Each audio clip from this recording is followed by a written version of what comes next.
ದೇವರು ಪ್ರೀತಿಸುವ ಪ್ರೀತಿಯ ಬಿಗ್ ಜೆ ಟಿ ವಿ ಪ್ರಿಯ ವೀಕ್ಷಕರಿಗೆ ನಮ್ಮ ಕರ್ತನಾದ ಯೇಸು ಕ್ರಿಸ್ತನ ಹೆಸರಿನಲ್ಲಿ ನಿಮ್ಮನ್ನು ವಂದಿಸಿ ಸ್ವಾಗತ ಬಯಸ್ತಿದ್ದೇವೆ. ಬನ್ನಿರಿ, ದೇವರ ವಾಕ್ಯವನ್ನು ಒಟ್ಟಾಗಿ ಇಂದು ನಾವು ಅಧ್ಯಯನ ಮಾಡಿಕೊಳ್ಳೋಣ.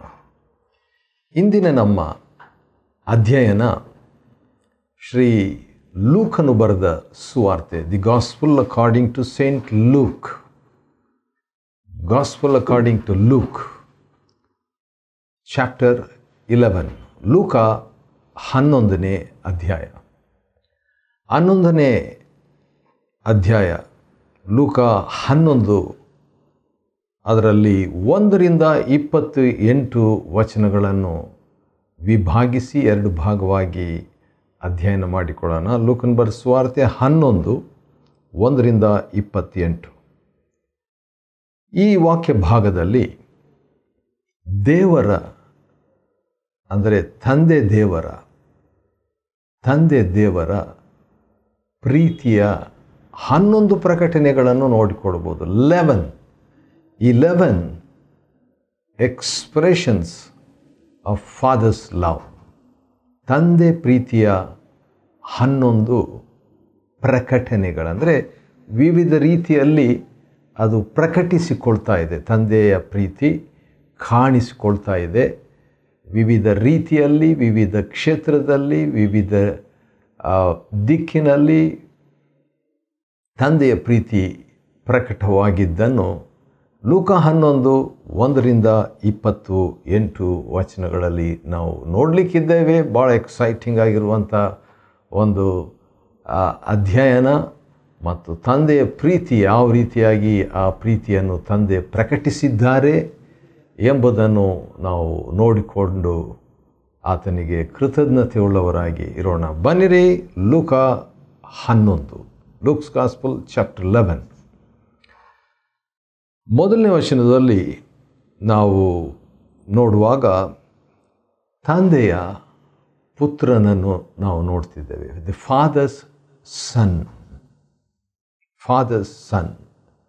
ದೇವರ ಲೋಕದ ಮೇಲೆ ಎಷ್ಟೋ ಪ್ರೀತಿಯನ್ನಿಟ್ಟು ಯೋಹಾನ 3:16 ತನ್ನ ಒಬ್ಬನೇ ಏಕೈಕ ಪುತ್ರ ಯೇಸು ಸ್ವಾಮಿಯವರನ್ನು ದೇವರು ಕಳಿಸಿಕೊಟ್ಟಿದ್ದಾರೆ. ಹೇಗೆ ಕಳಿಸಿಕೊಟ್ಟಿದ್ದಾರೆ, ಯಾಕೆ ಕಳಿಸಿಕೊಟ್ಟಿದ್ದಾರೆ ಎಂಬುದಕ್ಕೆ ಒಂದೇ ಕಾರಣ, ಪ್ರೀತಿ. ಯಾರ ಪ್ರೀತಿ? ತಂದೆಯ ಪ್ರೀತಿ, ಪರಲೋಕ ತಂದೆಯ ಪ್ರೀತಿ. ಆದ ಕಾರಣ ತಂದೆಯ ಪ್ರೀತಿಯ ಮೊದಲನೇ ಪ್ರಕಟಣೆ ತಂದೆಯ ಪುತ್ರ ಅಂದರೆ ಯೇಸು ಸ್ವಾಮಿ. ತಂದೆಯ ಪ್ರೀತಿಯ ಒಂದು ಪ್ರಕಟಣೆ. ಯೇಸು ಸ್ವಾಮಿ ಏನು ಮಾಡ್ತಿದ್ದಾರೆ ಅಂತ ಮೊದಲನೇ ವಚನದಲ್ಲಿ ನೋಡುವಾಗ, ಒಂದು ಸ್ಥಳದಲ್ಲಿ ಪ್ರಾರ್ಥನೆ ಮಾಡಿ ಮುಗಿಸಿದಾಗ ಶಿಷ್ಯರಿಗೆ ಕೂಡ ಪ್ರಾರ್ಥನೆ ಕಲಿಬೇಕಂತ ಒಂದು ಆಸೆ ಆಗಿಬಿಡ್ತದೆ. ಆದ ಕಾರಣ ನಮಗೆ ಪ್ರಾರ್ಥನೆ ಮಾಡೋದಕ್ಕೆ ಕಲಿಸಿರಿ ಎಂಬುದಾಗಿ ಯೇಸು ಸ್ವಾಮಿಯನ್ನು ಕೇಳುವಾಗ, ಯೇಸು ಸ್ವಾಮಿ ಪ್ರಾರ್ಥನೆ ಹೇಗೆ ಮಾಡಬೇಕು ಎಂಬುದಾಗಿ ಈ ರೀತಿ ಒಂದು ಮಾದರಿಯ ಪ್ರಾರ್ಥನೆಯನ್ನು ಯೇಸು ಸ್ವಾಮಿ ಕಲಿಸಿ ಕೊಡುವಂಥದ್ದನ್ನು ನೋಡ್ಬೋದು. ತಂದೆಯ ಪ್ರೀತಿಯ ಮೊದಲನೇ ಪ್ರಕಟಣೆ ತಂದೆಯ ಪುತ್ರನು. ಎರಡನೇದಾಗಿ 2ನೇ ವಚನ, ಲೂಕನ್ ಬರೆದ ಸುವಾರ್ತೆ 11, 2ನೇ ವಚನದಲ್ಲಿ, ಪರಲೋಕದಲ್ಲಿರುವ ನಮ್ಮ ತಂದೆ ಈ ರೀತಿಯಾಗಿ ಪ್ರಾರ್ಥಿಸಬೇಕು. ಪರಲೋಕದಲ್ಲಿರುವ ನಮ್ಮ ತಂದೆಯೇ, ನಿನ್ನ ನಾಮವು. ಮೊಟ್ಟ ಮೊದಲನೇದಾಗಿ ಈ ಪ್ರಾರ್ಥನೆಯಲ್ಲಿ ಪ್ರೀತಿಯ ತಂದೆಯ ಒಂದು ನಾಮದ ಬಗ್ಗೆ ಆ ಪ್ರೀತಿಯನ್ನು ಪ್ರಕಟಿಸಿರುವಂಥದ್ದನ್ನು ನೋಡ್ತೇವೆ. ಮೊದಲನೇದು ತಂದೆಯ ಪುತ್ರ, ಎರಡನೇದು ತಂದೆಯ ನಾಮ. ತಂದೆಯ ನಾಮವು ಎಲ್ಲ ನಾಮಕ್ಕಿಂತಲೂ ಮಹತ್ತಾದದ್ದು. ಒಂದು ಸಾರಿ ಮೋಶೆಗೂ ಒಂದು ಆಶೆ ಇತ್ತಂತೆ. ಏನಂದರೆ, ನಿನ್ನ ಹೆಸರು ಏನು, ಅಥವಾ ಇಸ್ರಾಯೇಲರು ಒಂದು ವೇಳೆ ನಿನ್ನನ್ನು ಕಳಿಸಿದಂಥ ಆ ದೇವರ ಹೆಸರು ಏನು ಎಂಬುದಾಗಿ ಕೇಳಿದಾಗ, ವಿಮೋಚನ ಕಾಂಡ 3ನೇ ಅಧ್ಯಾಯದಲ್ಲಿ ಇರುವಾತನೇ ಆಗಿದ್ದೇನೆ ಎಂಬುದಾಗಿ. ಅಥವಾ ಈ ರೀತಿಯಾಗಿ ಕೂಡ ಹೇಳ್ಬೋದು, ಎಂಥವನಾಗಿರುವೆನು ಅಂಥವನಾಗಿರುವೆನು. ಅಥವಾ ಇನ್ನೊಂದು ರೀತಿಯಿಂದ ಕೂಡ ಹೇಳ್ಬೋದು, ಎಂಥವನಾಗಿರುವನು ಅಂಥವನಾಗಿರುವನು, ಎಂಥವನಾಗಿರುವನು ಅಂಥವನಾಗಿರುವಾತನು. ಹಾಗಾದರೆ ತಂದೆಯ ಪ್ರೀತಿಯನ್ನು ನಾವು ನೋಡುವಂಥದ್ದು ಮೊದಲನೇದಾಗಿ ತಂದೆಯ ಪುತ್ರನಲ್ಲಿ ನೋಡ್ತೇವೆ, ಎರಡನೇದು ತಂದೆಯ ಹೆಸರಿನಲ್ಲಿ ನಾವು ನೋಡ್ತೇವೆ. ತಂದೆಯ ಹೆಸರು ಇರುವಾತನೇ, ಆಗಿರುವಾತನು, ಸದಾ ಇರುವಾತನು, ಎಂದೆಂದಿಗೂ ಇರುವಾತನು ಆತನ ಹೆಸರು. ಆ ಹೆಸರು ಪರಿಶುದ್ಧವೆಂದು ಎಣಿಸಲ್ಪಡಬೇಕು. ಹೌದು. ಆನಂತರ ಮೂರನೇದಾಗಿ ತಂದೆಯ 11 ಪ್ರೀತಿಯ ಪ್ರಕಟಣೆಗಳನ್ನು ಲೂಕ 11:1-28 ನಾವು ನೋಡಿಕೊಳ್ತಾ ಇದ್ದೇವೆ. ತಂದೆಯ ಪ್ರೀತಿಯ ಮೊದಲನೇ ಪ್ರಕಟಣೆ ತಂದೆಯ ಪುತ್ರ, ಎರಡನೇದು ತಂದೆಯ ನಾಮ, ಮೂರನೇದು ತಂದೆಯ ರಾಜ್ಯ. ತಂದೆಯ ರಾಜ್ಯ. ಯೇಸು ಸ್ವಾಮಿ ಪ್ರಾರ್ಥನೆ ಮಾಡಲಿಕ್ಕೆ ಹೇಳಿಕೊಟ್ಟಾಗ, ನಿನ್ನ ರಾಜ್ಯವು ಬರಲಿ, ನಿನ್ನ ರಾಜ್ಯವು ಬರಲಿ ಎಂಬುದಾಗಿ ಹೇಳಿಕೊಟ್ಟಿದ್ದಾರೆ.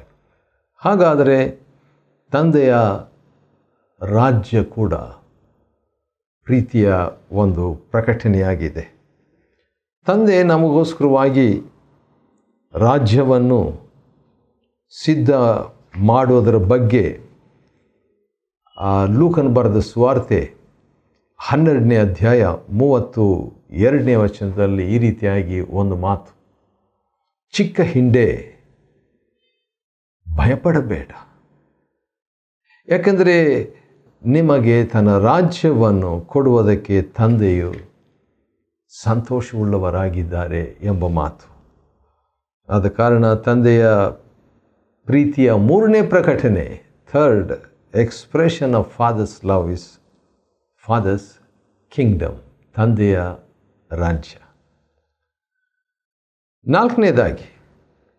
ನಾಲ್ಕನೇದಾಗಿ ಲೂಕನ್ ಬರೆದ ಸುವಾರ್ತೆ 11ನೇ ಅಧ್ಯಾಯ ಮತ್ತು 2ನೇ ವಚನದಲ್ಲಿ ನಾವು ನೋಡುವಾಗ 2ನೇ ಭಾಗದಲ್ಲಿ ಅಥವಾ ಕೊನೆಯ ಭಾಗದಲ್ಲಿ ಒಂದು ಮಾತಿದೆ. ಅದೇನೆಂದರೆ, ನಿನ್ನ ಅಥವಾ ನಿಮ್ಮ ಚಿತ್ತವು ಪರಲೋಕದಲ್ಲಿ ನೆರವೇರುವ ಪ್ರಕಾರ ಭೂಲೋಕದಲ್ಲಿಯೂ ನೆರವೇರಲಿ. ಹಾಗಾದರೆ ತಂದೆಯ ಪ್ರೀತಿಯ 4ನೇ ಪ್ರಕಟಣೆ ಏನಂದರೆ, ತಂದೆಯ ಚಿತ್ತ. ತಂದೆಯ ಚಿತ್ತ. ತಂದೆಯ ಚಿತ್ತ ಏನಿರ್ಬೋದಂತ ನೋಡುವಾಗ, ಉದಾಹರಣೆಗೆ ಹುದುವಾದ ತಂದೆಯ ಚಿತ್ತ ಇದೆ, ಪ್ರತ್ಯೇಕವಾದ ತಂದೆಯ ಚಿತ್ತ ಇದೆ. ಹುದುವಾದ ತಂದೆಯ ಚಿತ್ತ ಯೋಹಾನ 6ರಲ್ಲಿ ಏನಂತಿದೆ, ಒಬ್ಬರೂ ನಾಶವಾಗಬಾರ್ದು, ಆತನ ಚಿತ್ತ, ಆತನು ಕಳಿಸಿಕೊಟ್ಟಿರುವಂಥ ಪುತ್ರನನ್ನು ನಂಬುವುದರ ಮುಖಾಂತರವಾಗಿ ಕಡೆ ದಿನದಲ್ಲಿ ಅಂಥವರು ಪುನರುತ್ಥಾನವಾಗಬೇಕು ಎಂಬುದು ತಂದೆಯ ಒಂದು ಚಿತ್ತ. ನೋಡಿ ಎಷ್ಟು ಒಳ್ಳೆಯದಿದೆ ಪ್ರತಿಯೊಬ್ಬೊಬ್ಬರ ವಿಷಯದಲ್ಲಿ. ತಂದೆಯ ಚಿತ್ತ ಮೊದಲನೇ ಥೆಸಲೋನಿಕದವರಿಗೆ ಬರೆದ ಪತ್ರಿಕೆ 4ನೇ ಅಧ್ಯಾಯದಲ್ಲಿ ನಾವು ಪರಿಶುದ್ಧರಾಗಿರಬೇಕೆಂಬುದೇ ಆತನ ಚಿತ್ತ. ಮೊದಲನೇ ಥೆಸಲೋನಿಕದವರಿಗೆ ಬರೆದ ಪತ್ರಿಕೆ 5ನೇ ಅಧ್ಯಾಯ 18ನೇ ವಚನದಲ್ಲಿ ತಂದೆಯ ಚಿತ್ತ ಎಲ್ಲ ವಿಷಯದಲ್ಲಿಯೂ ನಾವು ಕೃತಜ್ಞತೆ ಉಳ್ಳವರಾಗಿರಬೇಕು ಎಂಬುದು ತಂದೆಯ ಚಿತ್ತ. ಆದ ಕಾರಣ ಇವೆಲ್ಲವೂ ಕೂಡ ಪ್ರೀತಿಯಿಂದ ತನ್ನ ಚಿತ್ತವನ್ನು ತಂದೆ ದೇವರು ಕೊಟ್ಟಿರ್ತಾರೆ. ಅದಕ್ಕಾಗಿ ಆತನಿಗೆ ಸ್ತೋತ್ರವಾಗಲಿ. 5ನೇದಾಗಿ ತಂದೆಯ ಚಿತ್ತದ 11 ಅಥವಾ ತಂದೆಯ ಪ್ರೀತಿಯ 11 ಪ್ರಕಟಣೆಗಳನ್ನು ನಾವು ನೋಡ್ಕೊಳ್ತಾ ಇದ್ದೀವಿ. ತಂದೆ ಪ್ರೀತಿ ಮಾಡುವಾಗ ಆ ಪ್ರೀತಿಯನ್ನು ಯಾವ ರೀತಿಯಲ್ಲಿ ಪ್ರಕಟಿಸ್ತಾರೆ ಎಂಬುದಾಗಿ 4 ನಾವು ನೋಡಿದ್ದೀವಿ. ಇನ್ನೂ ಕೂಡ ಕೆಲವು ಉಳಿದಿದೆ, ಯಾಕಂದರೆ 11 ನಾವು ನೋಡಲಿಕ್ಕೆ ಉಂಟು. 5ನೇದಾಗಿ 3ನೇ ವಚನ, ಲೂಕನು ಬರೆದ ಸುವಾರ್ತೆ 11ನೇ ಅಧ್ಯಾಯ ಮತ್ತು 3ನೇ ವಚನದಲ್ಲಿ ನಮ್ಮ ಅನುದಿನದ ಆಹಾರವನ್ನು ನಮಗೆ ಈ ದಿನವೂ ದಯಪಾಲಿಸು. ಹಾಗಾದರೆ ತಂದೆಯ ಪ್ರೀತಿಯ 5ನೇ ಪ್ರಕಟಣೆ ಏನಂದರೆ ತಂದೆಯ ಒದಗುವಿಕೆ, ಫಾದರ್ಸ್ ಪ್ರಾವಿಷನ್. ಯಾಕಂದರೆ ನಮಗೆ ಆಹಾರ ಬೇಕು. ನಮಗೆ ಅಂತ ಹೇಳುವಾಗ ಆತನನ್ನು ನಂಬಿದವರಿಗೆ ಮಾತ್ರವಲ್ಲ, ನಂಬದವರಿಗೂ, ಆತನನ್ನು ತಿಳಿಯದವರಿಗೂ ಕೂಡ ತನ್ನ ಪ್ರೀತಿಯನ್ನು ತಂದೆ ಪ್ರಕಟಿಸಿ ಪೋಷಣೆ ಅಥವಾ ಅವರಿಗೆ ಬೇಕಾದಂಥ ಅವಶ್ಯಕತೆ ಒದಗುವಿಕೆಯನ್ನು ನೀಡುವಂಥದ್ದು ಆತನ ಪ್ರೀತಿಗೆ ಖಂಡಿತವಾಗಿ ರುಜುವಾತಾಗಿದೆ. ಅನುದಿನದ ಆಹಾರ ದಯಪಾಲಿಸ್ತಾ ಇರುವಂಥ ತಂದೆ. ಮತ್ತು 6ನೇದಾಗಿ ನಾವು ನೋಡುವಾಗ ಇನ್ನೂ ಬಹಳ ಪ್ರಾಮುಖ್ಯವಾದಂಥದ್ದು ತಂದೆಯ ಪ್ರೀತಿ, ತನ್ನ ಪ್ರೀತಿಯನ್ನು ಪ್ರಕಟಿಸುವಂಥದ್ದು. ಅದು 4ನೇ ವಚನ, ಲೂಕನ ಸುವಾರ್ತೆ 11ನೇ ಅಧ್ಯಾಯ 4ನೇ ವಚನದಲ್ಲಿ ಒಂದು ಮಾತು ಈ ರೀತಿಯಾಗಿ ಕರ್ತನು ಕಲಿಸಿಕೊಟ್ಟ ಪ್ರಾರ್ಥನೆಯಲ್ಲಿ ಈ ರೀತಿಯಾಗಿದೆ, ನಮಗೆ ಪಾಪ ಮಾಡಿದವರನ್ನು ನಾವು ಕ್ಷಮಿಸಿದಂತೆ ನಮ್ಮ ಪಾಪಗಳನ್ನು ಕ್ಷಮಿಸಿರಿ ಎಂಬುದಾಗಿ. ಹಾಗಾದರೆ ತಂದೆಯ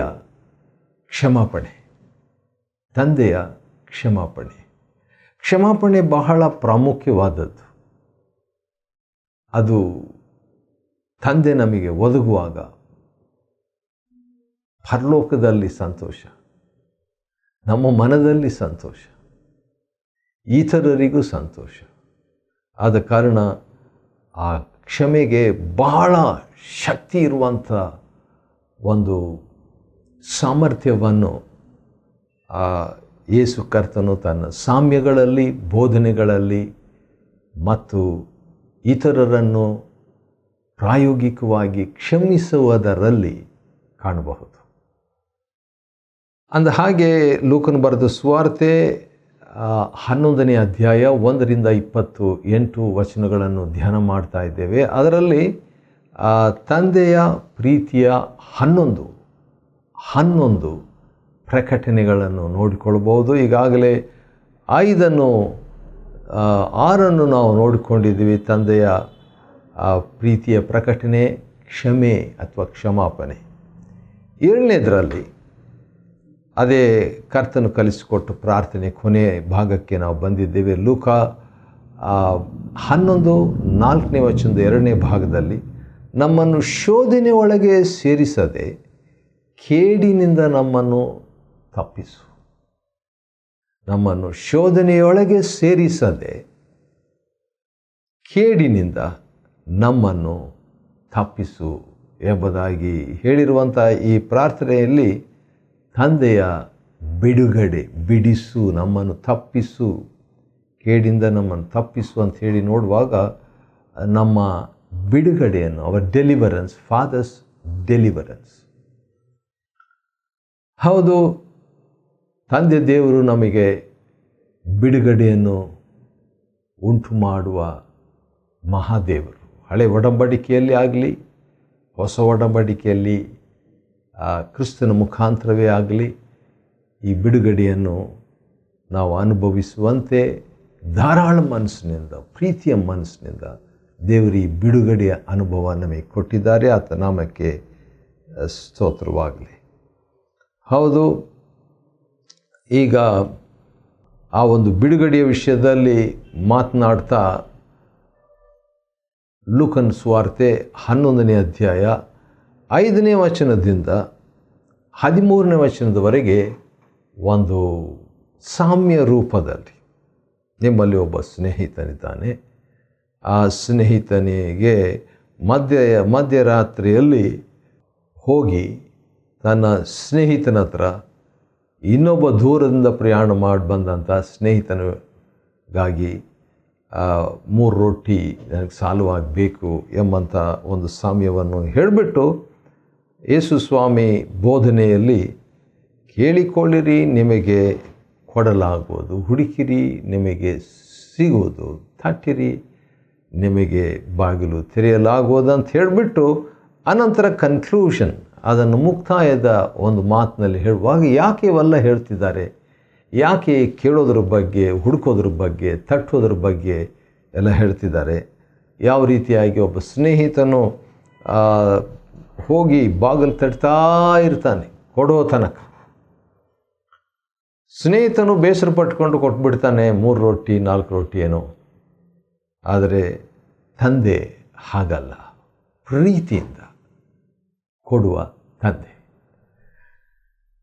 ಸರಿ, ಯಾವುದನ್ನು ಬಯಸೋದಾಗಿ ನಾವು ನೋಡ್ತೀವಿ ಅಂತ ಹೇಳ್ಬಿಟ್ಟು ನೋಡುವಾಗ ಲೂಕನ ಬರೆದ ಸುವಾರ್ತೆ 11ನೇ ಅಧ್ಯಾಯದ 13ನೇ ವಚನದಲ್ಲಿ, ಹೌದು, ಕೆಟ್ಟವರಾದ ನೀವು ನಿಮ್ಮ ಮಕ್ಕಳಿಗೆ ಒಳ್ಳೆಯ ವಸ್ತುಗಳನ್ನು ಅಥವಾ ದಾನಗಳನ್ನು ಕೊಡುವುದು ಹೇಗೆಂಬುದು ತಿಳಿದಿರುವುದಾದರೆ ಪರಲೋಕದಲ್ಲಿರುವ ನಿಮ್ಮ ತಂದೆ ಎಷ್ಟೋ ಹೆಚ್ಚಾಗಿ ತನ್ನನ್ನು ಬೇಡಿಕೊಳ್ಳುವವರಿಗೆ ಪವಿತ್ರಾತ್ಮನನ್ನು ದಯಪಾಲಿಸುವನಲ್ಲವೇ?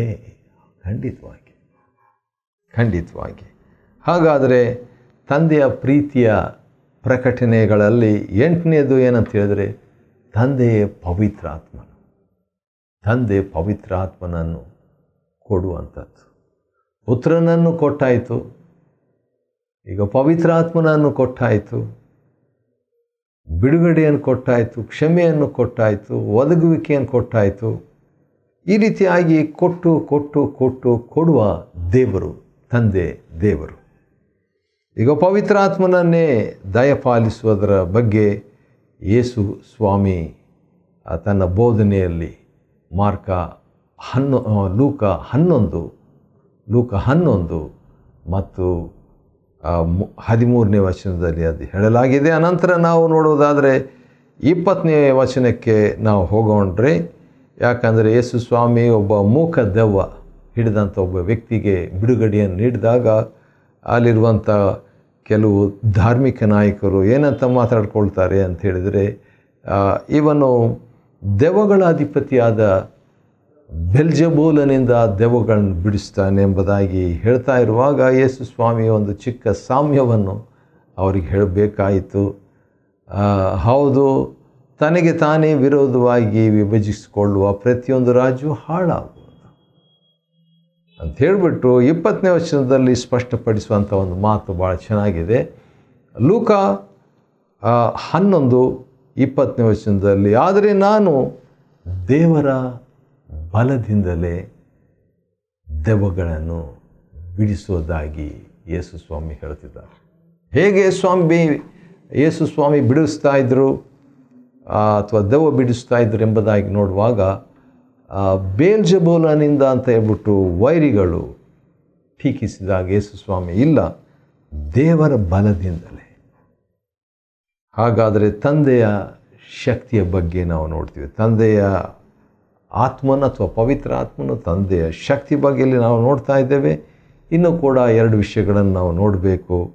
ಅದೇನಂತ ಹೇಳಿದ್ರೆ, ಯೇಸು ಸ್ವಾಮಿ ಮಾತನಾಡ್ತಾ ಇರುವ ಗುಂಪಿನಲ್ಲಿದ್ದ ಒಬ್ಬ ಸ್ತ್ರೀಯು ಸ್ವರವನ್ನೆತ್ತಿ, ನಿಮ್ಮನ್ನು ಗರ್ಭದಲ್ಲಿ ಹೊತ್ತು ನಿಮಗೆ ಹಾಲುಣಿಸಿದ ತಾಯಿ ಧನ್ಯಳು ಅಂತ ಹೇಳಿದಾಗ ಯೇಸು ಸ್ವಾಮಿ ಲೂಕ 11:28ರಲ್ಲಿ ಯೇಸು ಅದಕ್ಕಿಂತಲೂ ದೇವರ ವಾಕ್ಯವನ್ನು ಕೇಳಿ ಅದನ್ನು ಅನುಸರಿಸುವುದರ ಬಗ್ಗೆ ಯೇಸು ಸ್ವಾಮಿ ಹೇಳ್ತಿದ್ದಾರೆ. ಹಾಗಾದರೆ ದೇವರ ವಾಕ್ಯ ಅಂತ ಹೇಳುವಾಗ ತಂದೆಯ ಶಕ್ತಿ ಆಯಿತು, ತಂದೆಯ ವಾಕ್ಯ. ದೇವರ ವಾಕ್ಯವನ್ನು ಕೇಳಿ ಅಂದರೆ ತಂದೆಯ ವಾಕ್ಯವನ್ನು ಕೇಳಿ ಅದರಂತೆ ಅನುಸರಿಸಬೇಕು. ಕೊನೆಯದಾಗಿ ತಂದೆಯ ಆಶೀರ್ವಾದ. ಯಾರು ದೇವರ ವಾಕ್ಯವನ್ನು ಕೇಳಿ ಅದರಂತೆ ನಡ್ಕೊಳ್ತಾರೋ ಅವರು ಹೆಚ್ಚು ಆಶೀರ್ವಾದ ಹೊಂದುವರು ಅಥವಾ ಭಾಗ್ಯವಂತರು. ಯಾರಿಂದ ಆಶೀರ್ವಾದ ಹೊಂದಿಕೊಳ್ತಾರೆ? ತಂದೆಯಿಂದ ಆಶೀರ್ವಾದ. ಹಾಗಾದರೆ ತಂದೆಯ ಪ್ರೀತಿಯ 10ನೇ ಪ್ರಕಟಣೆ ಏನಂದರೆ ತಂದೆಯ ವಾಕ್ಯ, 11ನೇದು ತಂದೆಯ ಆಶೀರ್ವಾದ. ತಂದೆಯ ಆಶೀರ್ವಾದ. ಈ ರೀತಿಯಾಗಿ ಒಟ್ಟು ಲೂಕನ ಸುವಾರ್ತೆ 11ನೇ ಅಧ್ಯಾಯ 1-28 ತಂದೆಯ 11 ಪ್ರೀತಿಯ ಪ್ರಕಟಣೆಗಳನ್ನು ನಾವು ನೋಡಿಕೊಂಡಿದ್ದೇವೆ. ಆಶ್ಚರ್ಯ ಅಲ್ವಾ? ಲೂಕನ ಸುವಾರ್ತೆ 11ನೇ ಅಧ್ಯಾಯ 1-28 ಅಧ್ಯಯನ ಮಾಡಿಕೊಳ್ಳುವಂತೆ ದೇವರು ಕೊಟ್ಟ ಕೃಪೆಗಾಗಿ ಆತನಿಗೆ ಸ್ತೋತ್ರವಾಗಲಿ. ದೇವರು ನಿಮ್ಮನ್ನು ಆಶೀರ್ವದಿಸಲಿ.